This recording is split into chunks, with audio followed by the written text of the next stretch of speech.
नमस्कार। आज हम एक ऐसे सफर पर निकलने वाले हैं, एक ऐसी जगह की कहानी सुनेंगे जिसे कहते हैं जंगलों की भूमि। जी हाँ, हम बात कर रहे हैं झारखंड की।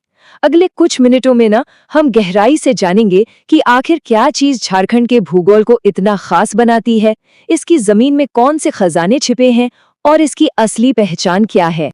देखिए, झारखंड सिर्फ एक राज्य नहीं है, ये तो खनिजों, घने जंगलों और शानदार झरनों का एक जीता जागता खजाना है। तो चलिए पता लगाते हैं कि ये राज्य बना कैसे, इसकी जमीन का मिजाज कैसा है, कौन सी नदियां इसकी प्यास बुझाती हैं और सबसे जरूरी, इसकी धरती के नीचे आखिर कौन से अनमोल रत्न छिपे हैं। तो सबसे पहले शुरुआत करते हैं झारखंड के एक बेसिक इंट्रोडक्शन से।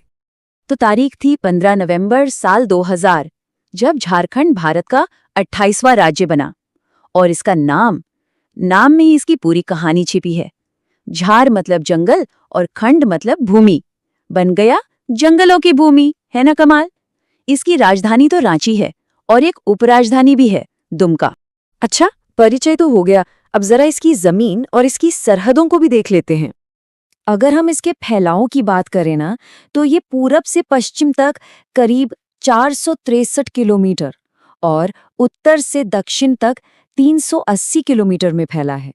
इसका कुल एरिया है लगभग 79,714 स्क्वायर किलोमीटर।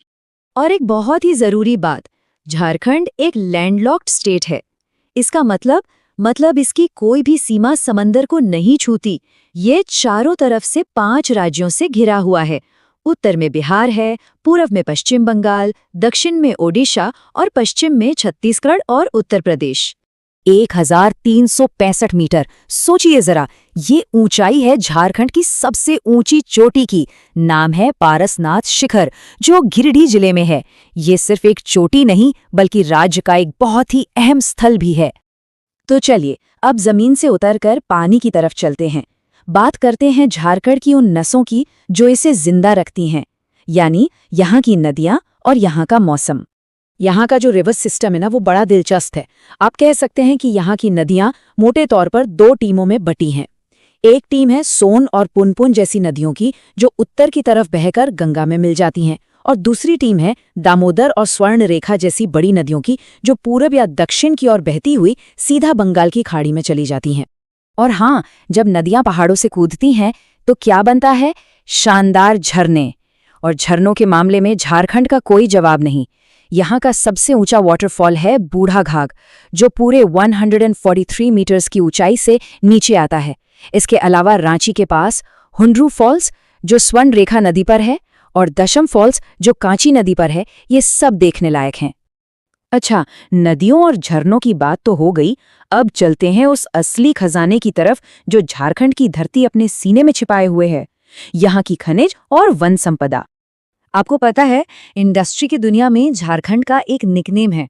इसे कहते हैं भारत का रूर प्रदेश। अब ये रूर क्या है? रूर जर्मनी का एक इलाका है जो खनिजों और इंडस्ट्री के लिए फेमस है। तो सवाल उठता है कि भाई, झारखंड को इतनी बड़ी उपाधि क्यों दी गई? इसका जवाब बस एक नंबर में छिपा है, और वो नंबर है 40। जी हाँ, 40%। पूरे भारत की जितनी भी मिनरल वेल्थ है ना, उसका 40% हिस्सा अकेले झारखंड के पास है। ये आंकड़ा सच में दिमाग घुमा देता है ना? तो सवाल ये है कि इस 40% में आखिर है क्या? अरे क्या नहीं है। कोयला, लोहा, तांबा, यूरेनियम, अभ्रक, बॉक्साइट, लिस्ट तो बहुत लंबी है। आप सोचिए, झरिया का नाम कोयले के बिना अधूरा है, जादूगोड़ा का यूरेनियम के बिना, और कोडरमा का अभ्रक के बिना। ये जगहें दुनिया भर में मशहूर हैं। वैसे सिर्फ जमीन के नीचे ही नहीं, जमीन के ऊपर भी खजाना है। यहाँ की मिट्टी भी बड़ी कमाल की है।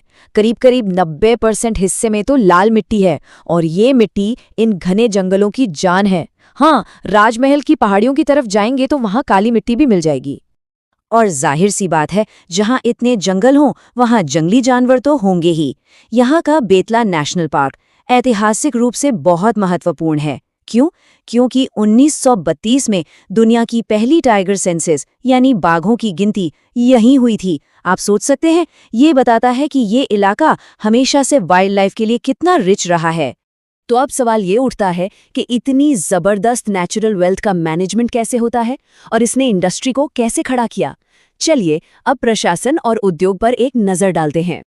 अगर हम एडमिनिस्ट्रेटिव ग्रोथ की बात करें तो जब साल 2000 में झारखंड बना था तब इसमें सिर्फ 18 जिले थे।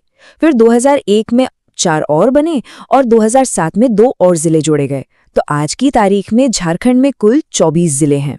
यही जो खनिजों का खजाना था, उसी पर इंडस्ट्री की बड़ी बड़ी इमारतें खड़ी हुईं। कहानी शुरू हुई 1907 में, जब जमशेदपुर में टिस्को यानी टाटा स्टील की नींव रखी गई। फिर 1921 में पलामू में पहला सीमेंट प्लांट लगा। आज़ादी के बाद 1951 में सिमंद्री फर्टिलाइजर प्लांट बना और फिर 1964 में रूस की मदद से बोकारो स्टील प्लांट, जो आज भी एक मिसाल है। चलिए अब एक छोटा सा मजेदार रैपिड फायर हो जाए। देखते हैं झारखंड के कुछ जिलों के खास निकनेम क्या हैं। तो धनबाद को क्या कहते हैं? भारत की कोयला राजधानी। कोडरमा ये है भारत की अभ्रक राजधानी। जामताड़ा को कहते हैं सांपों का शहर। और हजारीबाग, इसका तो नाम ही काफी है, हजार बागों का शहर। हर नाम के पीछे अपनी एक पहचान छिपी है। तो हमने देखा कि झारखंड की जमीन में कितनी दौलत है, यहाँ के जंगल कितने हरे भरे हैं और इसका इतिहास कितना शानदार रहा है।